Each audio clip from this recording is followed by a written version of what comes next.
My name is Carlos Ramirez Rosa, and I represent Chicago's 35th Ward. Is there anyone here from Logan Square? Is anyone here from Avondale? Tonight is such a beautiful night because we are coming together in hope of a city that belongs to everyone. A city hall that doesn't serve rich and powerful interests, but serves every single person living on every single block of this wonderful city. We know the stakes are high, but we know that we've got people power. We know that when people come together from different races, from different parts of this wonderful, beautiful city, that we are able to create a city that is for everyone. We're able to create a city where we pass treatment, not trauma, to make sure that we have a team of mental health first responders. We're able to bring Chicago home, to tax the rich, and make sure that people have homes. We're able to be a true sanctuary where Black children, immigrant children, and children of all colors are taken care of and have everything that they need to survive and thrive. That is what we are fighting for. That is what we are coming together for. Now, there are people that don't want us to have that city. There are people that are spending millions upon millions of dollars to try and stop our movement. But are we going to let them? Are we going to let them? No, we are going to bring to an end Paul Vallas's trail of destruction. See, when I was a little kid, when I was a student in Chicago public schools, I needed someone who was going to stand up for LGBTQ inclusivity as a young child in the closet. But what did Paul Vallas do? Paul Vallas canceled an LGBTQ inclusivity training when I was 11 years old and he was the head of CPS. But he didn't stop there. He set in motion a series of bad financial transactions that ended up transferring $1 billion that should have gone to our children to the pockets of the rich and wealthy on Wall Street.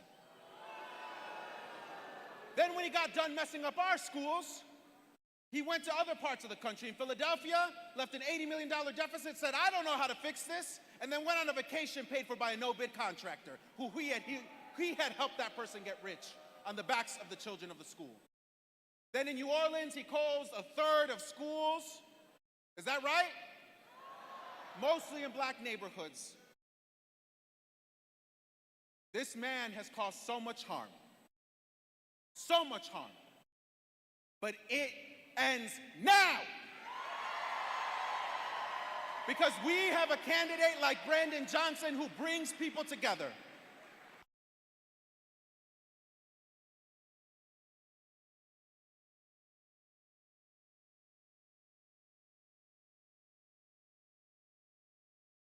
In our neighborhoods, that we move towards a safer Chicago and a safer county for everyone.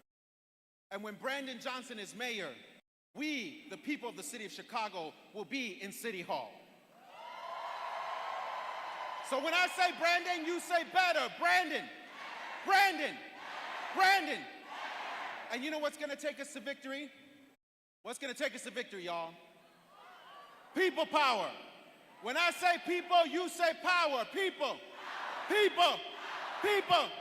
See, I don't believe you. When I say people, you say power. People, people, people. Brandon Johnson's better, and we're going to elect them on April 4th. Get out the vote.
Chicago rises again in power.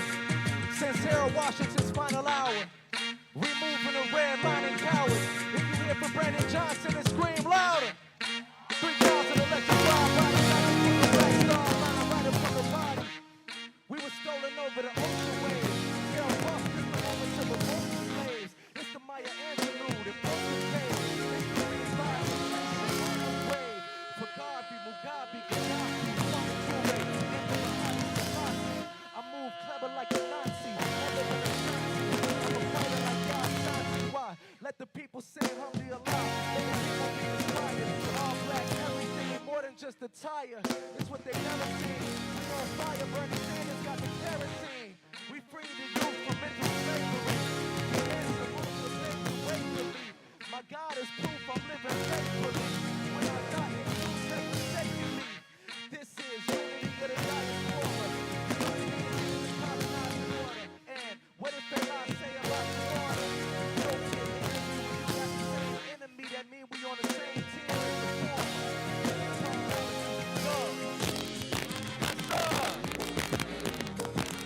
I want to say a major shout out to the city of Chicago.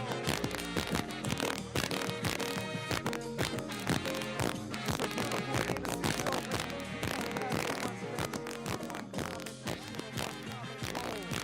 Go be progression, like go be liberation. Let me hear you say liberation. Let me hear you say liberation. Revolution.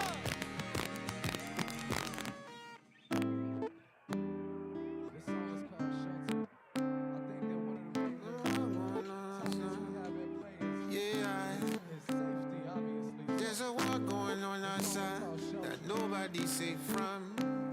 But here in my arms, I'll keep you from harm. There's no guarantee tonight that we will wake up when night takes the morning. But if no alarm rings, you can count on one thing.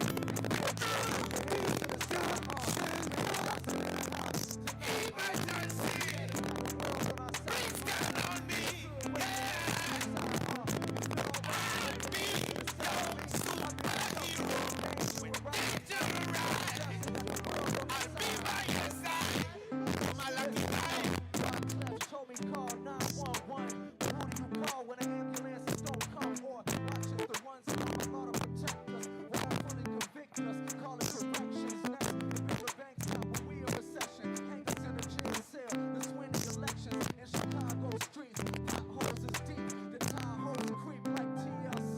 Hospital workers and scrubs. No PPE. But they got money for riot gear. My nigga, we dying here. You tell me not to move with my gun. But it's more funeral home than school where I'm from and on the news. All you see is homicides. Ain't no trauma units. We all traumatized. Yeah. But you on your feet playing the hand they dealt you. If the house is not home, it's a song for you. Shelter.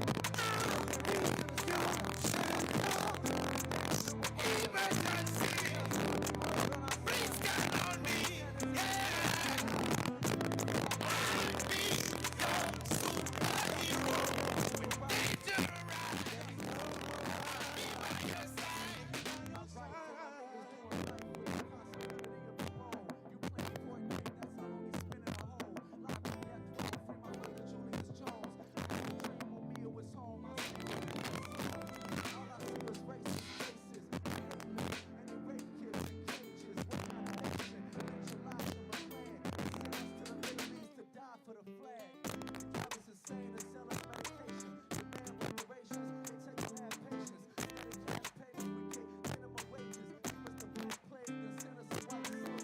I found faith when I lost hope, that's when Julius reminded me of the bar I wrote, behind bars in the yard where they drink the street, death row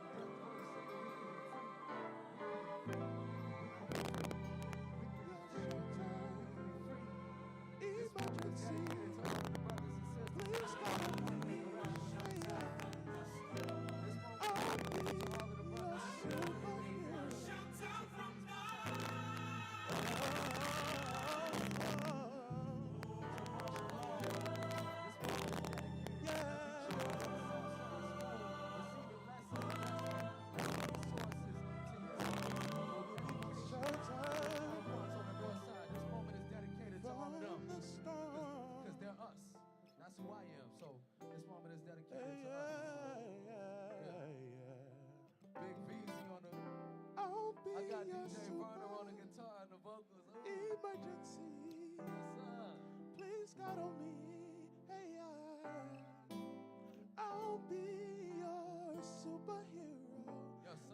and you're right.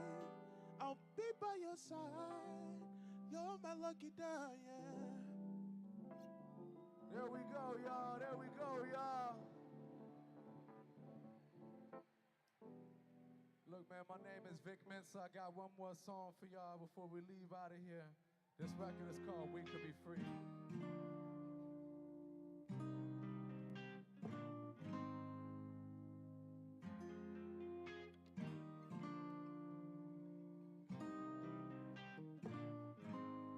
We could be free if we only knew we were slaves to the things of each other. One thing I believe, I love to see my enemy as my brother. Then we could be true, and love can wash away all the suckers. I'm not afraid to be enemies. We make a better today than tomorrow. One day I dream of telling my mama, you ain't gotta work no more. Same from my father, born in Ghana, down on that dirt road floor. Far as he came, I can't complain. Pain is so subjective. Spend so much time counting issues, I forget to count my blessing. Watch my cousins back at home, getting water out of well. Then I watch my brother stacking up stone, whipping water by the scale, trying to get a meal. On the other side, they ain't got a meal. We don't recognize we're in heaven, so we think it's hell. It's been getting hard to sometimes I wake up and I look up in the sky, asking why I'm alive when the realest niggas die. But my pride won't let me give up, Lord, as hard as I try. In those times I try to remember that we could be free if we only knew we were slaves to the things of each other. One thing I believe, I love to see my enemy as my brother. Then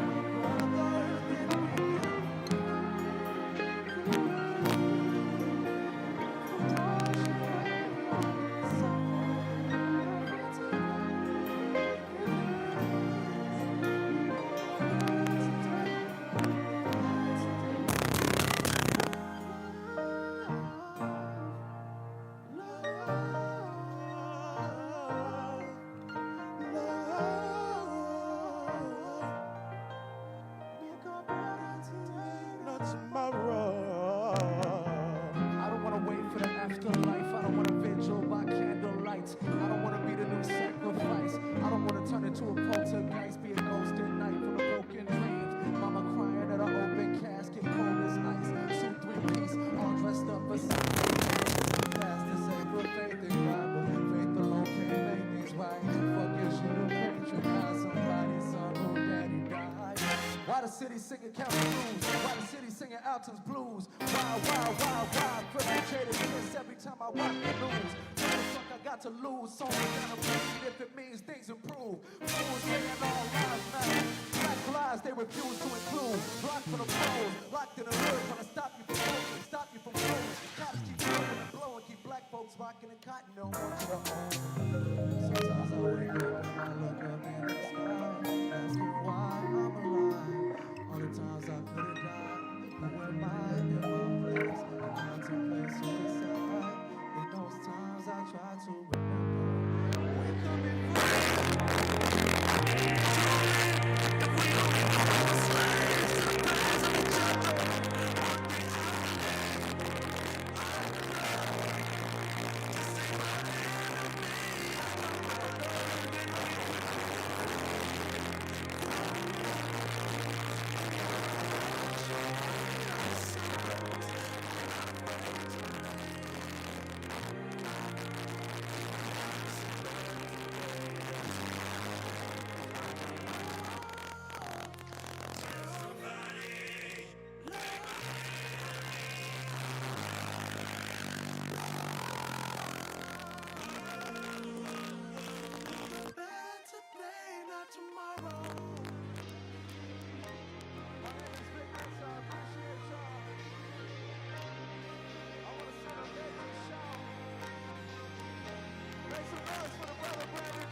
that he's told me that he would. You know what I mean? He's delivered, he's pulled up. When I invited him to pull up under the viaduct to spend time dedicating towards Chicago's unhoused community with Inglewood Barbie, he pulled up. He told me he was gonna get in the runoff, and he did it. This is a cataclysmic moment because what we're up against is an opponent to everything that we believe in. We're up against somebody that believes teaching black history in schools will make white children feel bad about themselves. We're up against somebody that believes it's cool to shoot black men in the back while they run away. In a real way, this is a seriously important election, and I appreciate y'all for letting me be a part of it. My name is Vic Mensa. Peace.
proud to be throwing down as a part of this movement, and it has been so, so special to be connecting over the last few months with Chicagoans all across the city, particularly on the South Side, who I never would have met. Since January 1st, our campaign has knocked about 500,000 doors. It's a lot of doors. We have made hundreds of thousands of phone calls to other voters. So I want folks, raise your hand or like stand up if you've knocked a door or made a phone call. Like, for real. Thank you. Let's clap it up for the thousands of volunteers who have put their time and their energy and their evenings and their weekends doing the hard and sometimes unseen work of winning voters over, one person at a time, one household at a time. And so we're now just 5 days out from Election Day. This weekend and on Election Day, we're going to be knocking doors, making phone calls, talking to folks all across the city, and we need all hands on deck. It was said just a second ago, a lot of money is being poured into trying to stop our movement, from real estate developers to Trump supporters to Betsy DeVos to Ken Griffin, who literally profits from the gun industry and gun violence in Chicago, have poured money to stop our movement. And so Vallis might have more money, but what we have is more people. So if everyone in this room, everyone RSVP'd for this rally tonight, got out this weekend, knocked some doors, and moved just was undecided, or got just one person who would otherwise not have gotten out and voted, gotten them to the polls, we would move this election a whole point. If everyone in this room did that, and that would be 2 whole points. So that's big, y'all. That's a lot of power in this room. And so what we do in the field this weekend, over the next few days, and on Election Day is absolutely going to make the difference. So please, I encourage you to get out, sign up. We have volunteers with QR codes at the exits and entryways. Please do sign up, come out, knock some doors with us, make some phone calls this weekend. Thank you so much.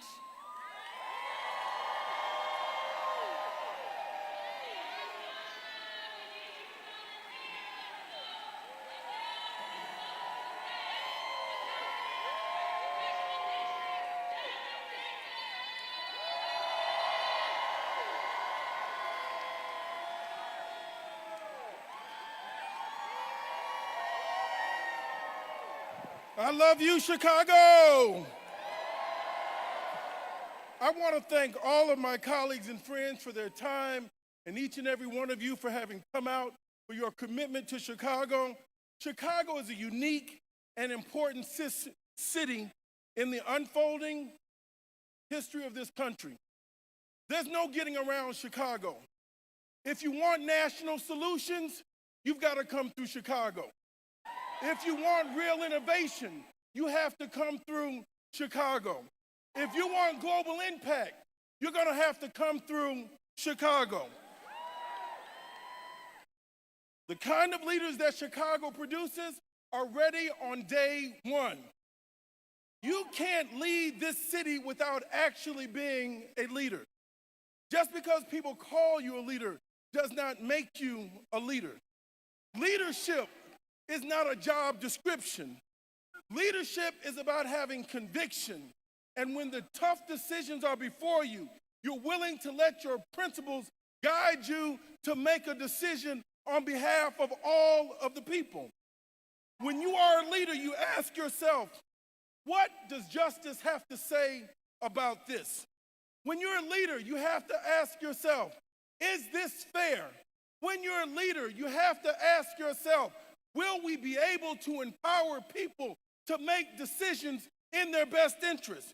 Don't tell me you're a leader and you've never asked yourself these questions on behalf of the marginalized, the dispossessed, and those that have been left out of our society. Asking these questions is essential. This is what leadership does. This is what Brandon does every day. I am proud to stand here on behalf and in support of my very dear friend, Brandon Johnson, to be the next mayor of the city of Chicago.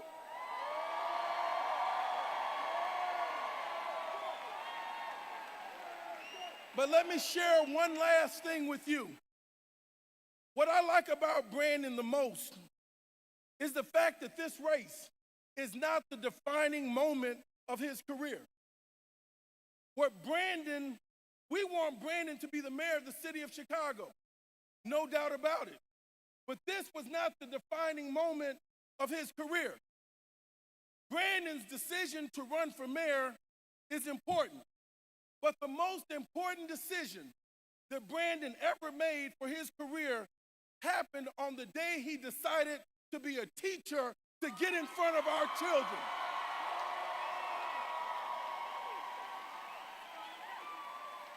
When Brandon made the decision at the beginning of his career to get in front of children and teach them ideas, teach them compassion, teach them character, teach them the ABCs, that's who Brandon is. So ladies and gentlemen, don't get caught up in all of the politics and the power of being mayor and miss the fact that we are supporting a man who began his professional life believing in the dignified work of educating children.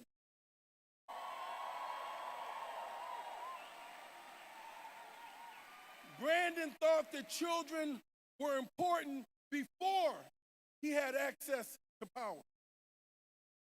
Brandon believed in the innocence of childhood were important contributions to the development of human life. Before Brandon wanted our votes, Brandon wanted to make sure our children could be children. And this is important because you can tell the end from the beginning. If you want to know how it's going to end, look at how it begins. A man who starts his career believing in the dignity of innocence in our children. A man that begins his career going into a classroom on behalf of the children will no doubt end his career working for the elevation of every human life. So ladies and gentlemen, I went back to the beginning of Brandon's career, and I've come back to tell you today, we have a good man in this race, a man that we know, a man we can trust, a man that we know, a man that we can trust, a man that we know, and a man that we can trust, a man that we know, and a man that we can trust. Ladies and gentlemen, I am proud to say I stand in full support for the next mayor of the city of Chicago, Brandon Johnson. Thank you, Jonathan. And now we will hear from the president of American Federation of Teachers, Randy Weingarten.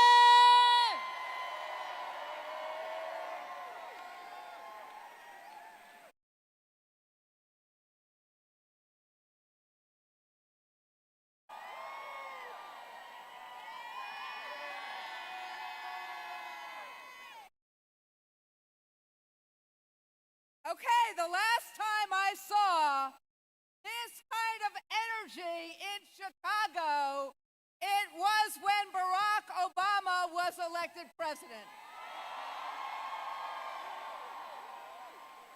He was an organizer. Brandon is an organizer. But I'm here for a whole bunch of reasons. It is, when you come from Washington, where I was today, and you hear divide, you see this crowd in this space. Hope is. Just look around. This room, this auditorium, this arena is the multicultural, multi-ethnic democracy we need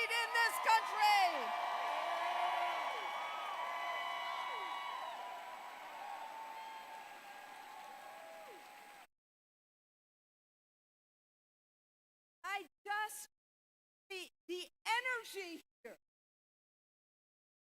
is what will lift America to be the great nation it should be. A nation that does not fear educating its children. A nation that embraces pluralism, not bigotry. A nation that perhaps should ban assault weapons.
We need uniters, not dividers in Chicago.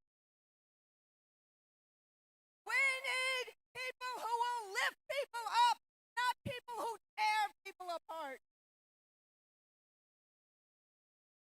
So one day, Dallas like that. Day Dallas like down. Day Dallas like Rick. Where does Dallas with the people or with profit? With public schools or privatization?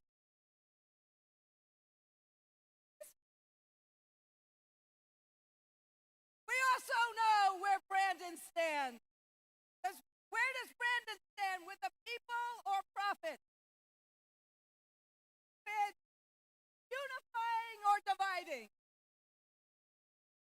with having a Chicago that has its better days ahead of it? So look, you would those you didn't think that I know some Bernie. But Bernie and Brandon, perfect together. But this is the last point I want to make. This crowd, this audience, got hope, got aspiration, about everyone up. So everyone has freedom, everyone has liberty, everyone has opportunity. But we got a lot of work to do between now and Tuesday night. Because a whole lot of Chicago that do not want that kind of vision. They want to tear it apart, and they're going to throw a lot of stuff and a lot of fear at people in the next days. A lot of misinformation. Not us. So we're not going. If we believe that Brandon can change this city, which I believe we all do we? Then we gotta work like our lives depend on it. We gotta knock doors. Are you gonna knock doors? I don't hear you. Are you gonna knock doors? Are you gonna talk to your friends? Are you gonna talk to your family?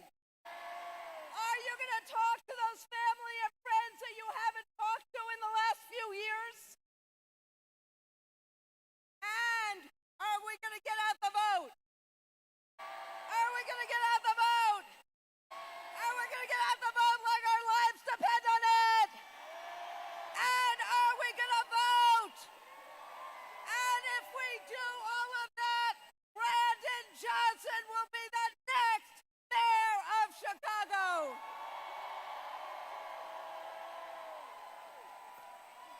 Thank you, Randy. And coming to the stage next, we have Martin Luther King III.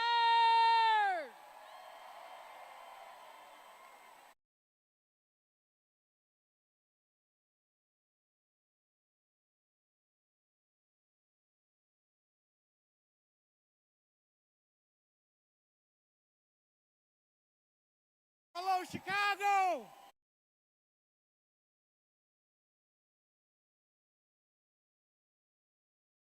Let me thank God for the wonderful opportunity to be back in the city.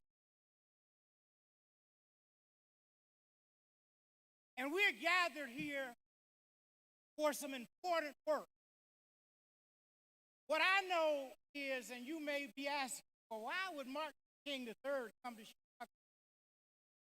Because Chicago is one of the most important cities in our nation. And who you select to lead this city determines what will happen for the next generation.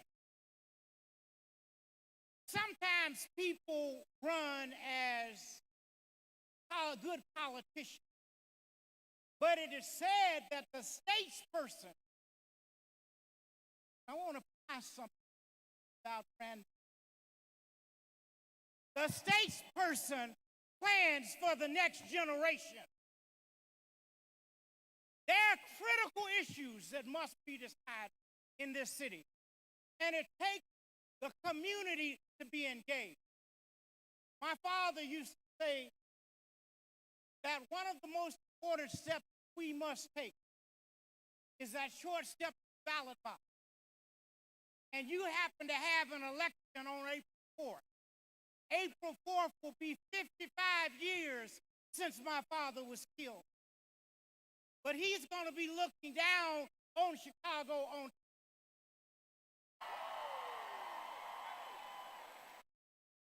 to see what you do. What I know, I was here in the time. We lived on the west side, and the issue that was being addressed was housing. Brandon Johnson happened to live on the west side, and so understands how to address these issues once and for all. There's something wrong in a nation that has so much wealth, and yet the opportunity is not spread so that everyone can be lifted up. There are those of us who all agree that you can lift up yourself by your own boot. But my dad used to say it's cruel just to say to a bootless person, lift yourself by your own boot. What Brandon Johnson is going to do is to create the climate so that people can lift themselves up by their own bootstraps. So I don't need to take a lot of time tonight, but I am so honored. But I want to encourage you to engage in an assignment. Because I tell you what, there's something called gossip. And unfortunately, we're infatuated with gossip. All of garbage shows, well, I want to see what everybody's doing. So if I came before you tonight, I didn't have on a box by the name of Butcher. His trademark had no chest. When he spoke up, before I got back there, I had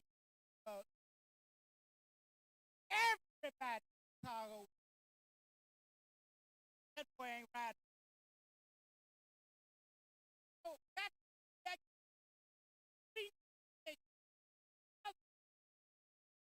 on the phone and call 10 people and get them to call 10 people and get them to call 10 people. And we will see on Tuesday, April 4th, a massive victory for Brandon Johnson.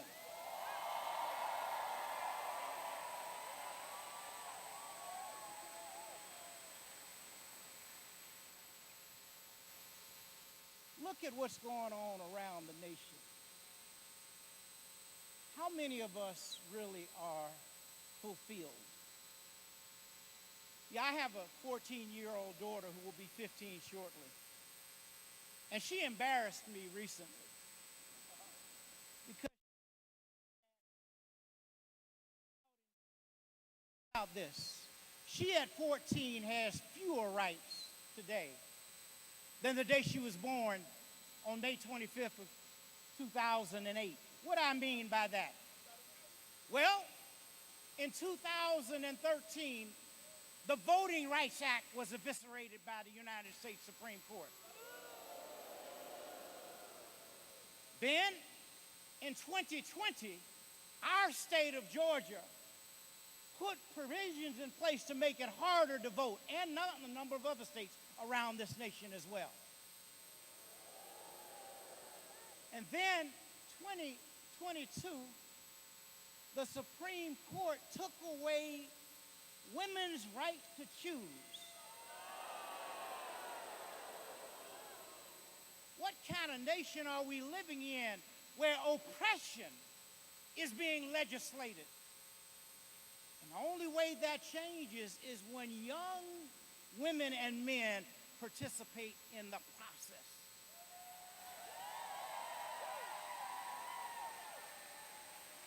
I started off by saying my daughter told me, Dad, she embarrassed me. You all didn't get it done, so our generation is going to have to get it done.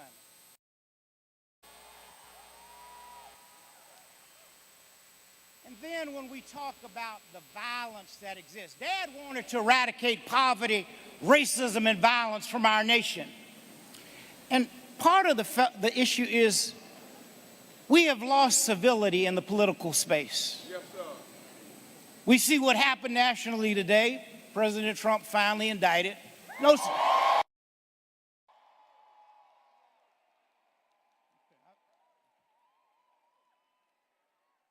That's no surprise.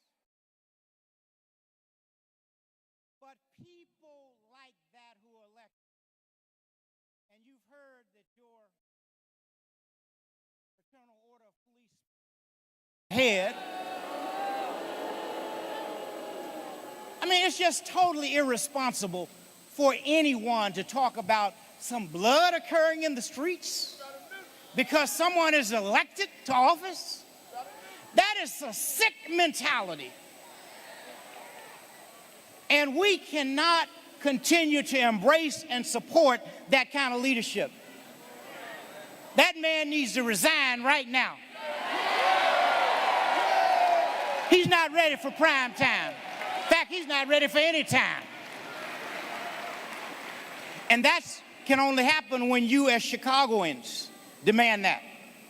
That will not happen by just osmosis. Now, the interesting thing is that we as people do have power. Dad showed us that it takes a few good women and men to bring about change. And he and his team transformed this nation, and it reverberates throughout the world. Every week, I learn about that more and more, and I see it happening. And what has to happen here is we have got to be very excited about Tuesday. Like I said, one calling another, and calling and calling and calling and calling, just encouraging people to vote, because turnout is what's going to be the determination of this election. Who chooses to turn out? And if this coalition that Brandon Johnson has built of black and white and Latino and Hispanic and Asian and all Chicagoans turn out, then Tuesday we will wake up, and then the real work starts, quite frankly. But you'll work up to a victory. But then the real work starts.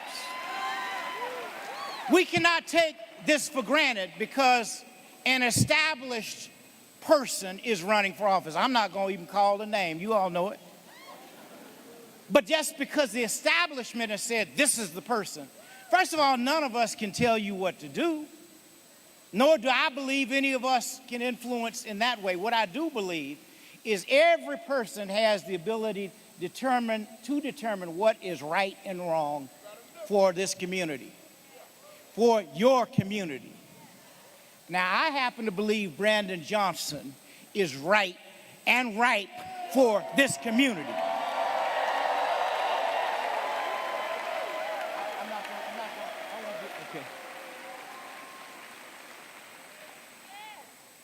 So I want to, as I get prepared to go to my seat, I come up from a family of Baptist preachers. My dad, my great-grandfather, my sister, my cousins.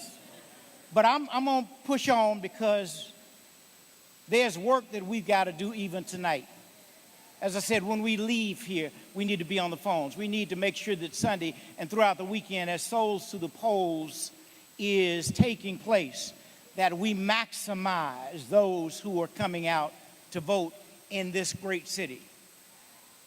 I just love to come to this city. So I want to encourage you not to give in, not to give up, and not to give out. There's a song we often sing called "Don't Get Anyways Tired." You see, my father and his team had to embrace that song because there were difficult days all over our nation, certainly throughout the South, and even here in Chicago. In fact, Dad talked about Gage Park and Cicero, which was a very difficult community back then, 55, 57 years ago. And he talked about the anger and hatred being more difficult than it might have been even in Mississippi. Speaking of Mississippi, let me just tell you something about Mississippi. And let me tell you something about America that you ought to know but maybe have not considered. Because it's very frustrating to live in a nation where history is being excluded. So, you know, they've created this notion of critical race theory, which really is only taught in law schools at colleges and universities, really in graduate school. But yet they're saying that we can't teach Rosa Parks. We can't teach Dr. King's I Have a Dream. We can't teach about Hank Aaron and Roberto Clemente and Willie Mays, who were pioneers in baseball, and others. And there's so many books that are being put out of schools, including books about the Holocaust. Now, what kind of nation talks about freedom just to be conservative, but you don't have freedom to be progressive? And nobody seems to have asked that question. Well, you know, we don't need to teach this history because it makes people uncomfortable. What is it said? Ye shall know the truth, and the truth shall set you free.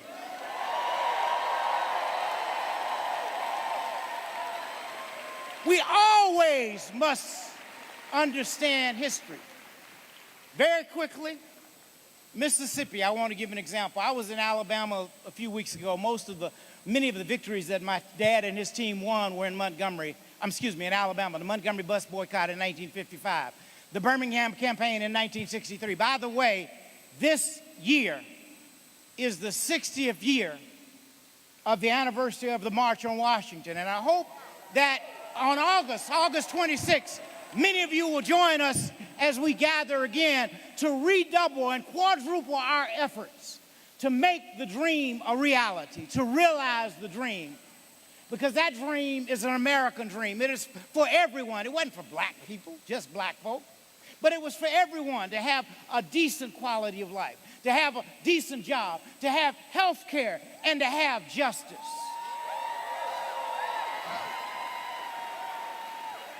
This is the 60th year since the Birmingham campaign and the letter of the Birmingham jail that was written so eloquently while Dad was in jail in 1963.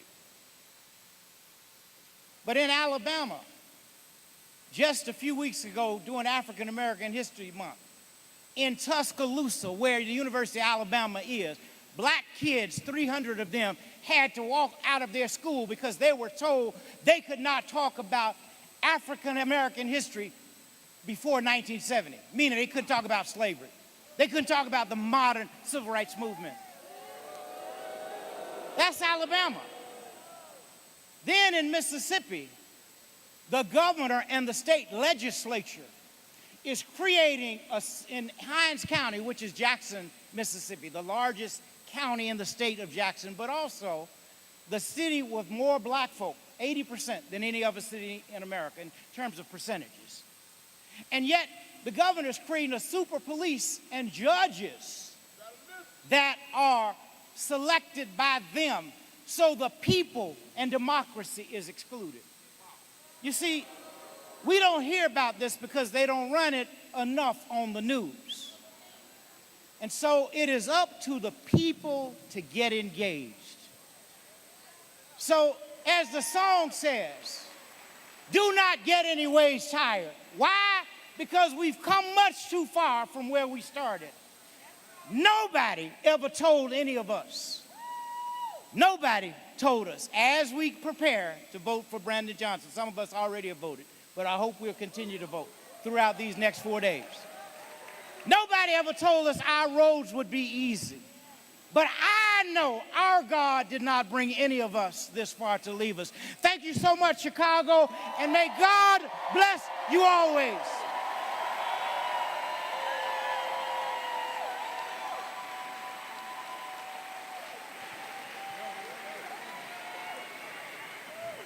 Let me hear you say, Brandon is better. Brandon is better. Brandon is better. Get out the vote.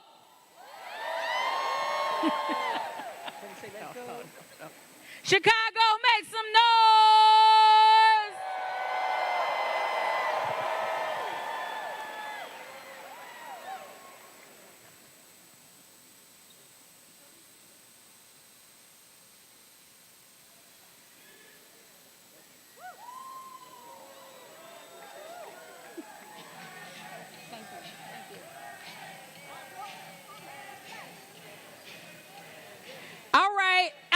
a bunch of organizers in the building. Let me hear you say, the people united will never be defeated. The people united will never be defeated. The people united will never be defeated. The people united will never be defeated. The people united will never be defeated. The people united will never be defeated. Show me what democracy looks like. Show me what democracy looks like. Show me what democracy looks like. And now let's welcome to the stage Congresswoman of the 3rd District of Illinois, Delia Ramirez.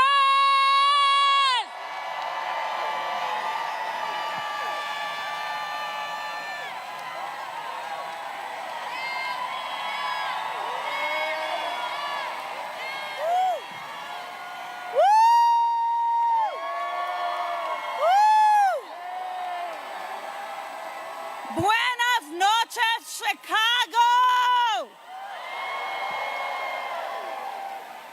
Whew. Let me tell you, I literally got off a plane 35 minutes ago from O'Hare Airport.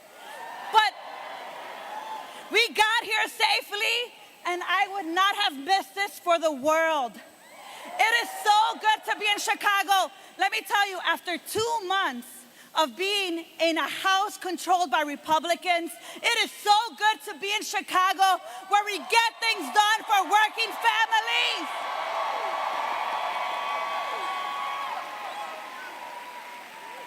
And you know, while I'm out there, people are saying, how's the election looking? How's it looking? How's Brandon doing? I hear it on the House floor. I hear it in the cloakroom. The cloakroom is the little back room where members go to get a PBJ while we're waiting for votes.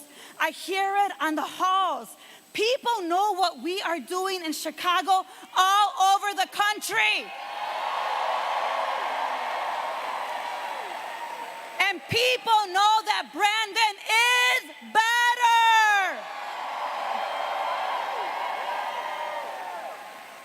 So we have about 5 days. And you've been watching the news, you've been watching stuff on Twitter, and I hope you don't get into those Twitter wars with the trolls. I hope you don't. I try not to.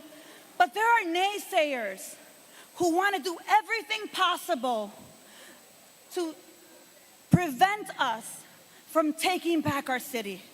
There are people, corporations, white nationalists, white supremacists who are doing everything to take away the coalition that you have built. Just look around. Look at every one of you here.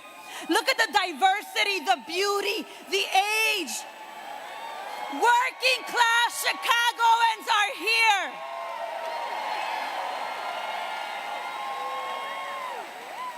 And growing up, my mom said to me, dime con quién andas y te diré quién eres.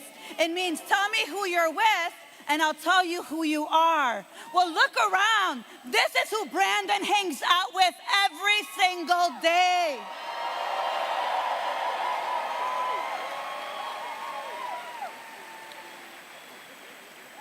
We got 5 days, y'all.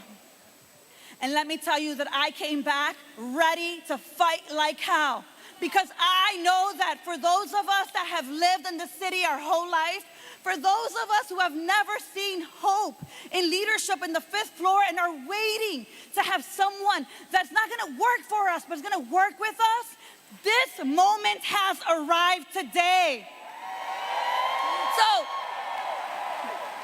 in the words of my friend, the teacher, Brandon Johnson, you know, he starts asking questions. He would ask questions in class, I'm sure. And I know because, you know, I didn't do great in school, so I had to really listen more. But, you know, I want to ask, with a raising of your hands, how many of you have already voted as of now? Let me see. Look around, look around, look around. A lot of you. A lot of you. All right. For those of you that have not voted, how many of you are going to be voting early this weekend? Let me see. Okay. So those that voted and are voting this weekend, raise your hands. All right, here's what I need. After you vote, we got to make sure we get 5, 10, 15, 20 people out to vote. How we win on Tuesday is making sure that our people come out and vote like their life depends on it. I have heard from members of Congress in Philadelphia. I have heard from members of Congress in New Orleans. You have met teachers from these cities who have told you who Paul Vallis is. He is not a manager. He has managed things to the ground, and we will not let him do that in the city of Chicago. Am I right?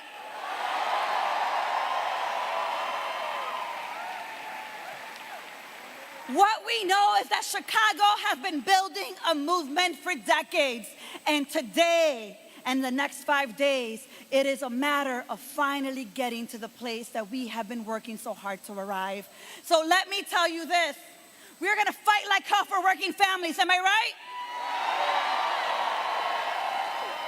We're going to fight for immigrant justice. Am I right? We're going to make sure that Chicago is a city where we don't talk about it, but we create housing as a human right. Am I right? We are going to fully fund our neighborhood schools. Am I right? We are going to invest in our communities. Am I correct? And we are going to do that with the most multicultural, beloved community that the city of Chicago has ever seen. In Spanish, in English, in Polish, in Chinese, in every single language. And to do that, and to get you the energy you're going to need, because we're going to need a lot of energy, natural energy or caffeine or whatever it is you need, to get those doors knocked over the next 5 days, to get people out. I need you to help me build up the energy for someone who's been doing this work for decades, someone that has been a mentor, an influence in the life of so many of us, and someone who now I get to work with in Washington, D.C. Help me introduce, with the biggest round of applause from Chicago, the one, the only, the beloved Senator Bernie Sanders!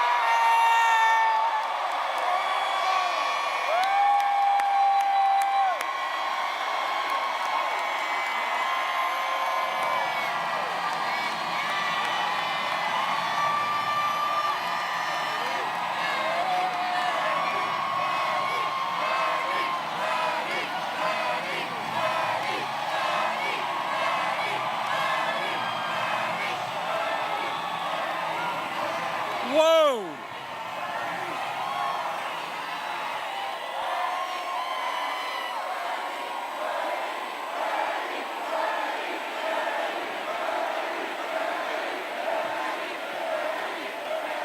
Thank you, Chicago!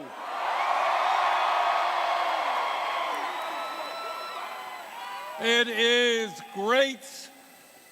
I gotta say, you look great. What a turnout. And it is great to come back to Chicago with so many friends and to see this extraordinary turnout tonight. And the reason I am here, the reason that you are here, is that we together are going to make sure that Brandon Johnson is the next mayor of this city.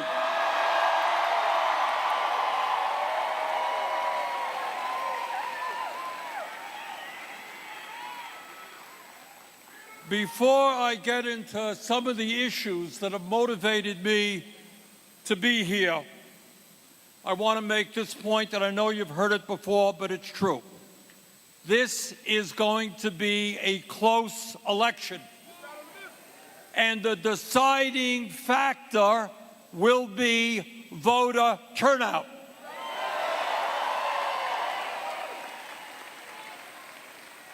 Now, Brandon's opponent and the other side, they have a lot of money.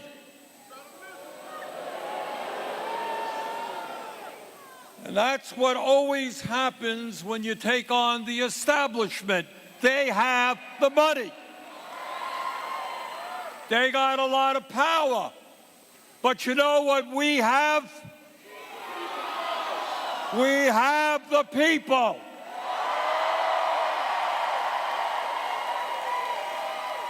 They have the money, we have the people, and when the people stand united, people will win.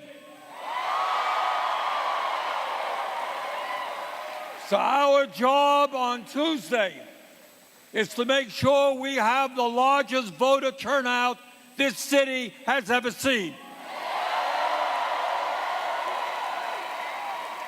And if everybody here comes out and vote, and you bring your friends and your aunts and your uncles, your co-workers, you know what? Brandon Johnson's got to be the next mayor of the city. Let's do it.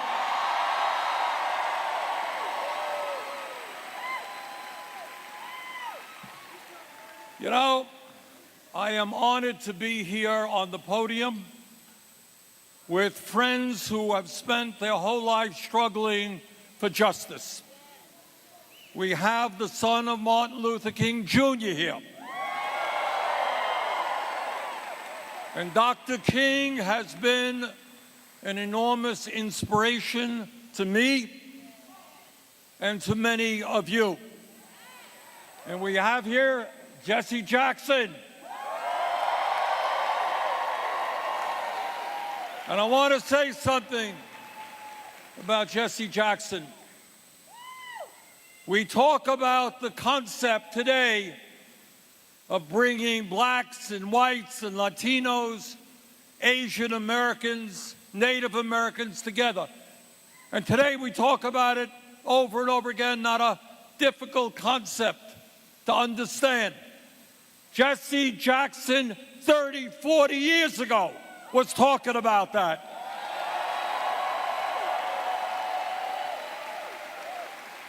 And he understood what you understand, what I understand, is that what racism and bigotry are all about is a ruling class trying to divide us up, white, black, Latino, whatever we may be. And what Jesse is about, what we are about, is bringing our people together to fight. To fight for a city, to fight for a nation that works for all of us, not just the few.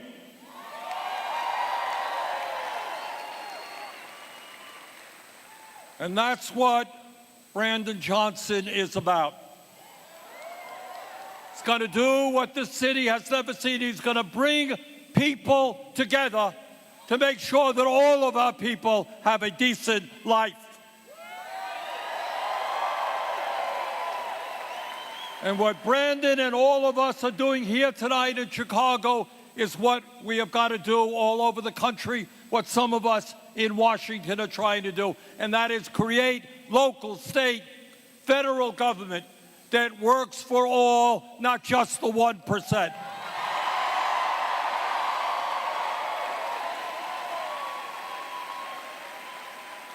Because all of us are sick and tired of the greed of the real estate speculators, of Wall Street, of the big money interest.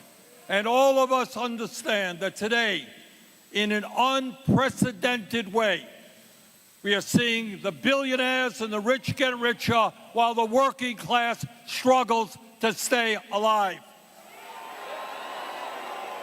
And what this campaign here in Chicago is about is bringing the working class together to make sure we have a government that works for all. And when we talk about what we have to do, what Brandon understands is that in the richest country in the history of the world, we have got to have in Chicago and all over this country the best public educational systems in the world.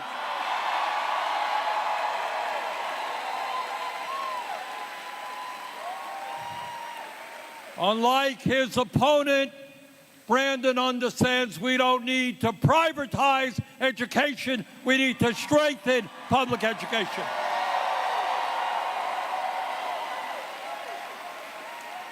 We need public education teachers who are well motivated, well trained, and well paid.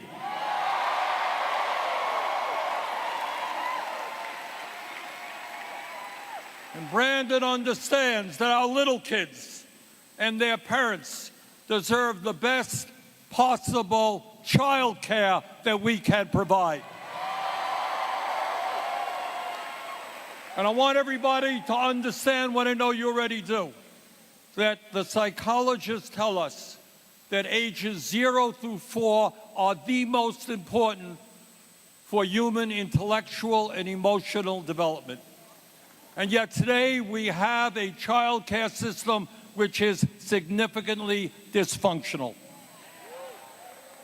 We owe it to our kids and their parents to make sure that their teachers are well trained, are well paid, and that's what Brandon intends to do.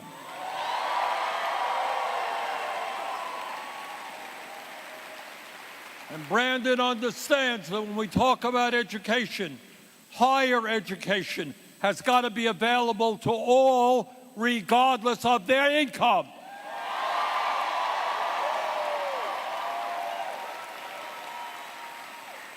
And I look forward to working with him to make sure that public higher education in America is free and accessible to all.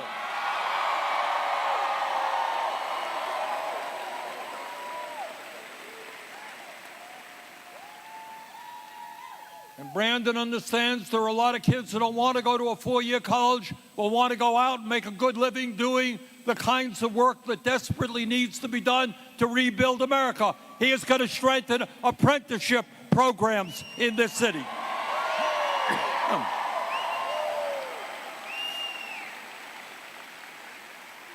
And the truth is that who knows more about education and the needs of our kids and our parents than someone who has been in the trenches, someone who has worked with those kids and parents on a daily basis, someone who has been a public school teacher, and that someone is Brandon Johnson.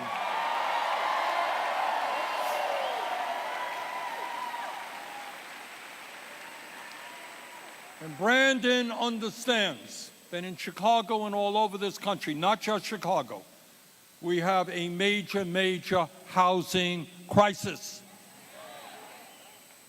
This is the richest country in the history of the world, and all over this country, in Burlington, Vermont, in Chicago, in LA, you got over 500,000 people who are homeless.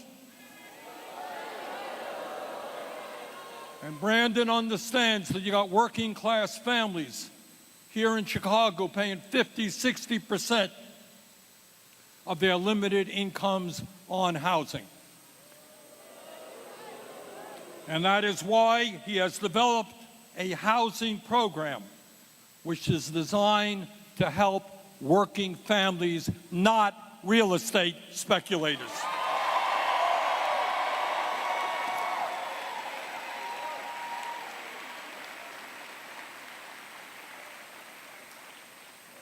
And it matters who becomes mayor of Chicago, because we need mayors around this country who understand that we must address the crisis of crime and violence which exists in Chicago, in Vermont, and in virtually every city and town in America. We must address that crisis, but we must do it in a way that is smart and effective. And that means not only high quality and non-racist law enforcement, it means that we must address the epidemic of mental illness, the epidemic of drug abuse, the epidemic of poverty, and the epidemic of guns on the street.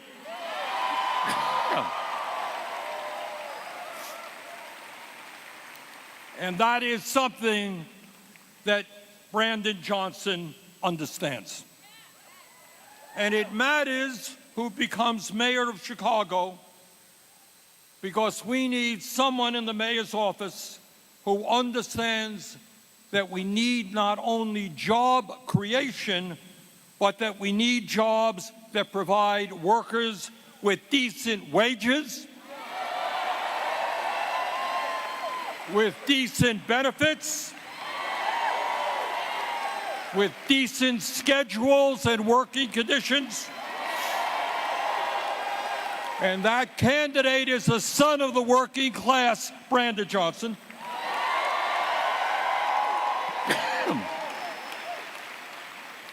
And Brandon understands that we need to grow the trade union movement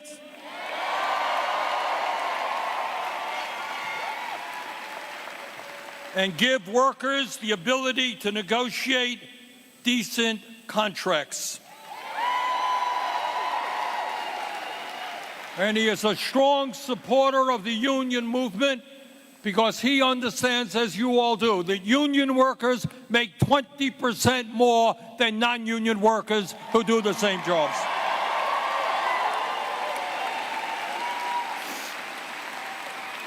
Brandon has been a leader in the fight to raise the minimum wage in Illinois, understands that we need to raise the federal minimum wage to a living wage, and understands that we must do away with starvation, inadequate wages here in America.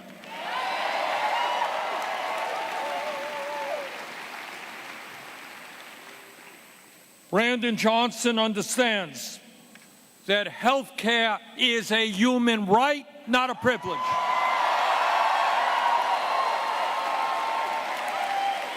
He understands the absurdity that America is the only major country on earth not to guarantee health care to all people as a right.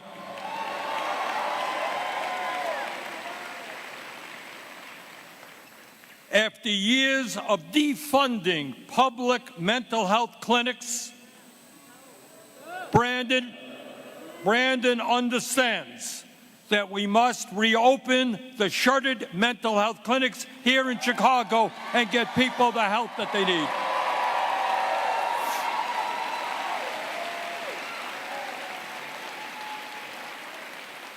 Now, this campaign here in Chicago, like every other campaign, it deals with a whole lot of issues. But the fundamental issue, the deep down issue, is which side are you on? Are you on the side of working people, or are you on the side of the speculators and the billionaires? And I know which side Brandon is on.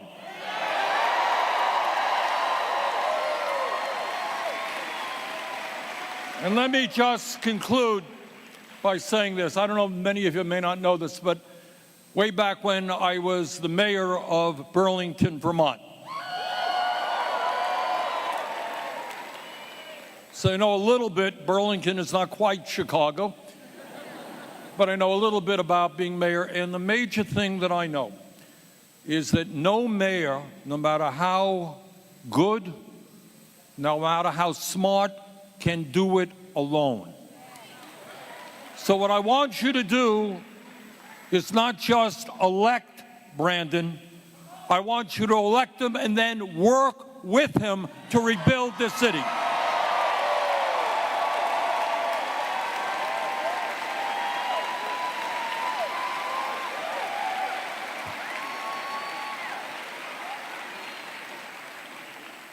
So we have got a lot of work to do all over this country. We've got a lot of work to do here in Chicago, Illinois. We are taking on, in Washington, here in Illinois, just incredibly powerful and greedy special interests.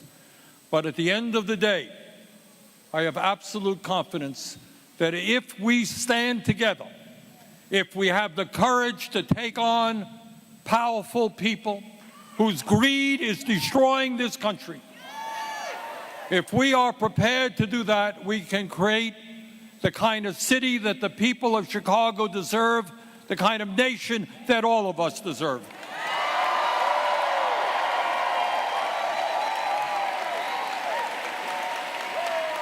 And now I think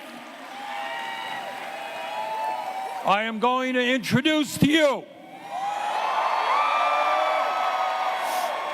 the next mayor of the city of Chicago, Brandon Johnson.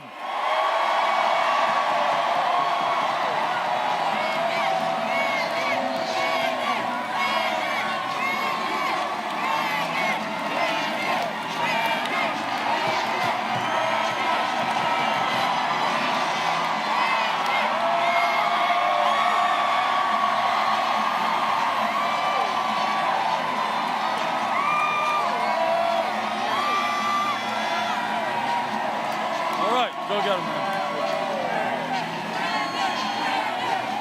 Well.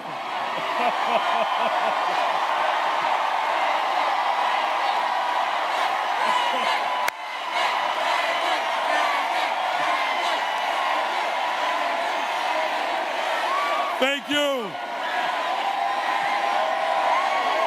Thank you.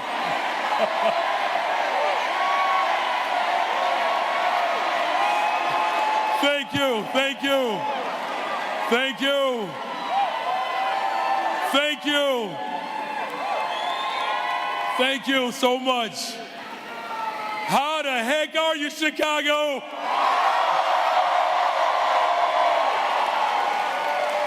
Are you all ready to go to the 5th floor? Well, let's go, Chicago. Thank you so much. It is so grateful. I love you too. I think that's someone that tried to date me in high school. It's too late, sister. But I still love you. I'm so grateful, so humbled by the energy that is in this room. I mean, you all are the inspiration of the world tonight, Chicago. But I'm so grateful that our dear brother Bernie Sanders came all the way to the city of Chicago to let the people of Chicago know that our campaign has caught fire and we are about to take that burn and that fire all the way to the 5th floor.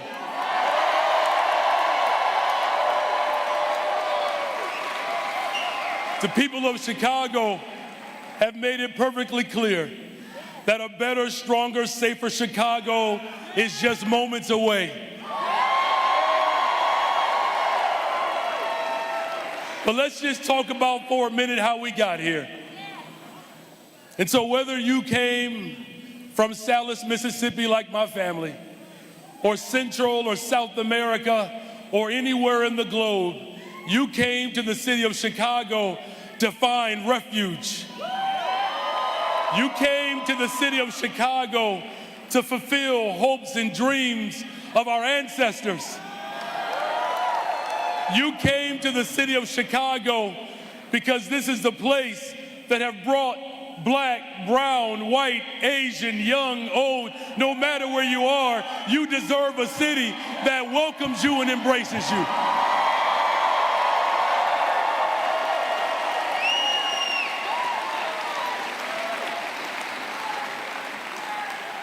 Now, here's what I'm excited about, that there are literally rooms that have been filled all over the city of Chicago, counting on this day. But here's the good news, though. I am so grateful that we serve a God that is at the beginning and the end. And that we didn't get here by happenstance.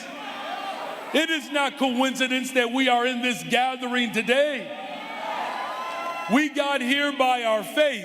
We have come this far by our faith, and we are leaning on one another.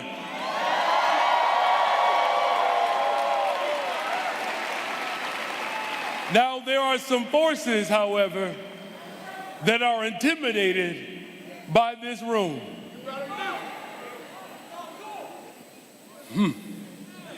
I mean, they're so intimidated that they have thrown everything imaginable at this brother here. They are so intimidated by the interests of working people that they have tried to divide the very movement that made this day possible. They have tried to make us feel bad because we believe in collective bargaining and unionism.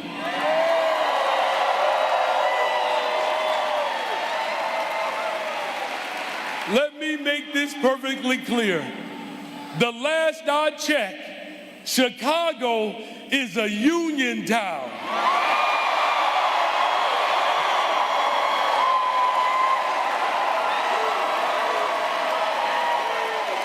And if you are an enemy of labor, you are the enemy of the people.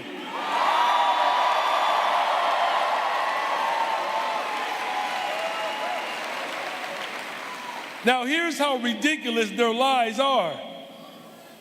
They want to claim that somehow me coming out of the labor movement, me coming out of the faith movement, that somehow that's a problem. But keep in mind, these are the same enemies of one of the greatest humanitarians to walk the planet Earth, Reverend Martin Luther King Jr. He said that the enemy of labor is the enemy of the Negro. Those are his words. Because Reverend Martin Luther King Jr. understood something, that black liberation sets us all free.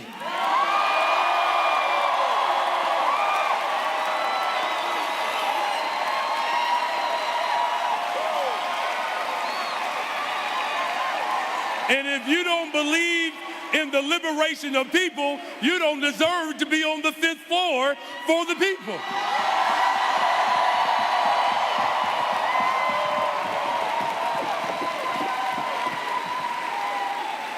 Oh, I'm starting to feel real good right now.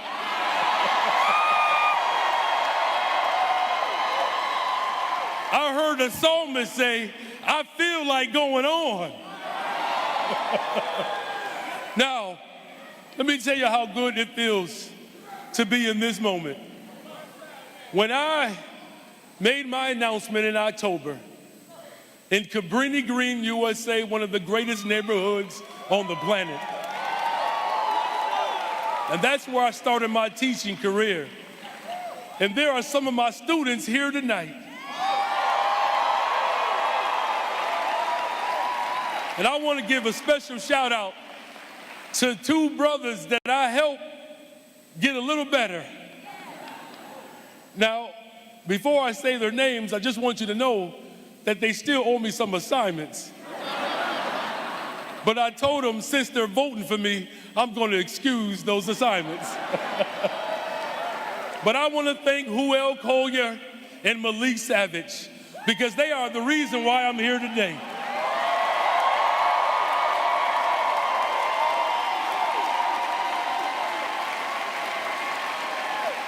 Don't tell me what our students can't become, because these 2 brothers are living examples that you get to be what you can be when people actually love you and invest in you.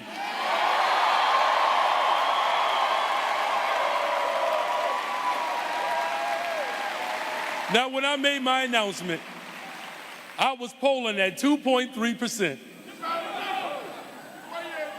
They said they didn't know my name.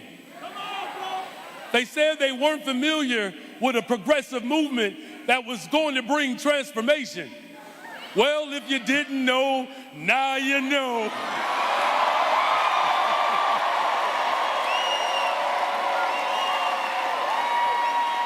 Because I was polling at 2.3%.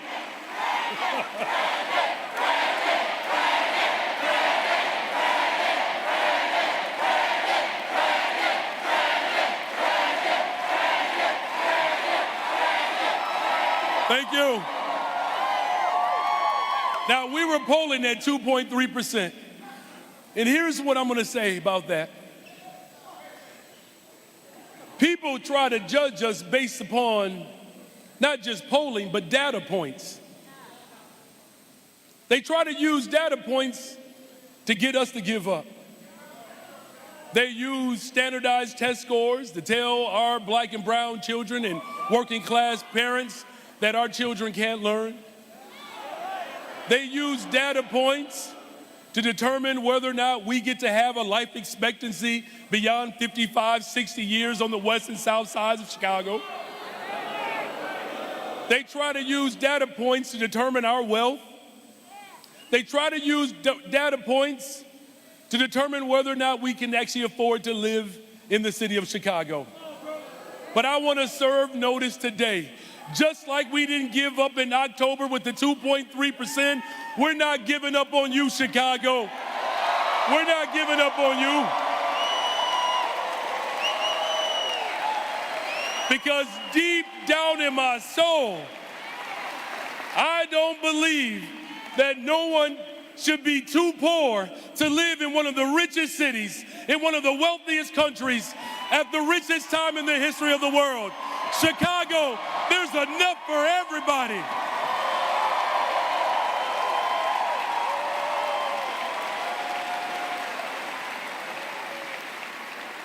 Now, as I close, because I know you all have to go back on social media and argue with your two little friends who say they're not voting for me.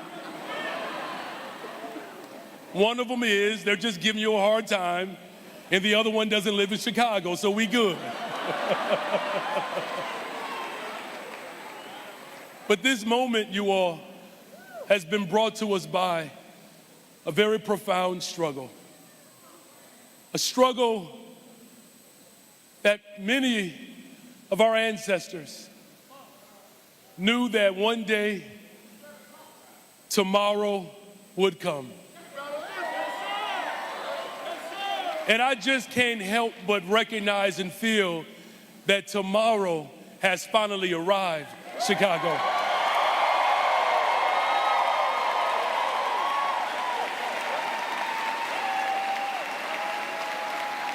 That those who saw this country for what it could become and not what it was, understood that one day a dream would come alive. Now, let me make this perfectly clear now, because our dream is the nightmare of these large corporations who do not want to see this day come into fruition.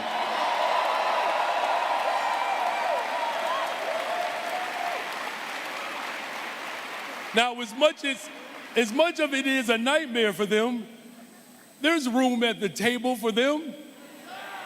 Your chair might be a little smaller, but there's room.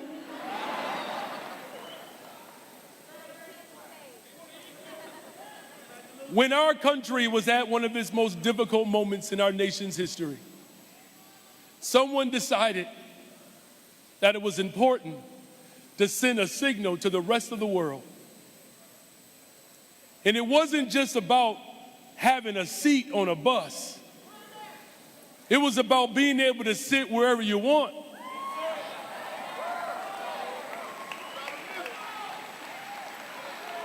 And the liberation of this country, as we know it today, is experiencing the benefit of a group of people who said that we're not going to accept no anymore.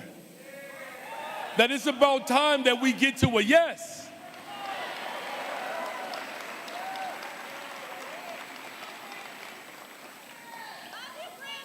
I love you too. I see you. Y'all better stop making me blush up here. I'm trying to finish now. But this movement to declare not just having a seat, but where we get to sit, was tethered to something that is as profound as the very day that we are embarking upon on April 4th. That they knew that this nation could be a great nation. Yes, sir. and that we can turn the corner away from a wicked past and bring people together. And those forces, though, that have wrapped themselves up in my opponent, they want to redo on the mess that they created. That when you have an opponent like Paul Vallis,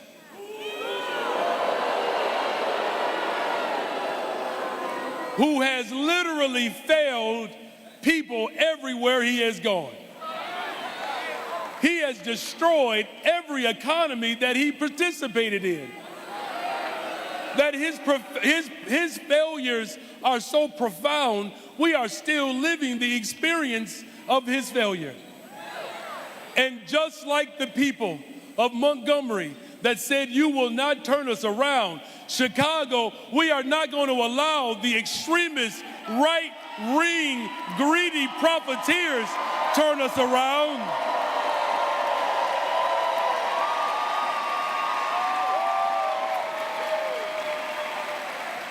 When you take dollars from Trump supporters and try to cash yourself as a part of the progressive movement, man, sit down.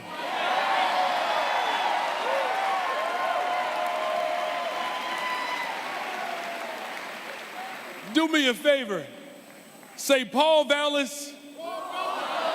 Now, I want him to hear it because, you know, he struggles listening to me. So I need y'all to help him hear it. Say, Paul Vallis. Take a seat. Take a seat. Don't that feel real good?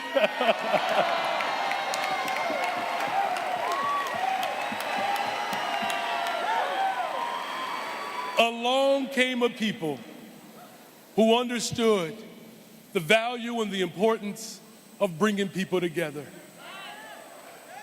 And that same political goal to transform the town of Montgomery, that same goal is alive today to transform the city of Chicago.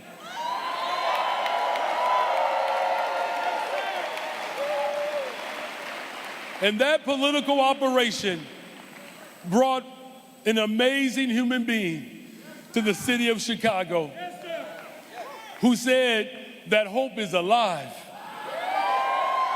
And it's alive and well. And that's Reverend Jesse Jackson, Sr.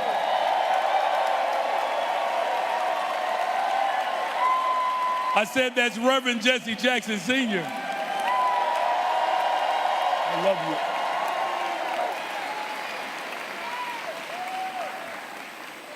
When Reverend Martin Luther King Jr. came to the city of Chicago after incredible political wins, but understood that even as we cross bridges, even as we declare our seat at the table, the civil rights movement recognized that even after the voting rights, that they had jumped and hit their heads on the ceiling in the basement. They understood that we had to keep fighting. We had to keep moving. We got to keep moving on up. And when Reverend Martin Luther King Jr. came to the west side of the city of Chicago, as he worked to bring all communities together, black, brown, white, Asian, young, old, he understood that we had to make sure that our movement reached across this nation. And he came to the city of Chicago. And when he got here, he was met with the same forces that are trying to keep us from getting to the 5th floor. He came fighting for housing and good paying jobs, health care. When he got to Chicago, he was met with tremendous opposition. And he felt a little discouraged. He did. But here's one thing that he understood. He said that if we can figure it out in Chicago, we can do it anywhere in the world.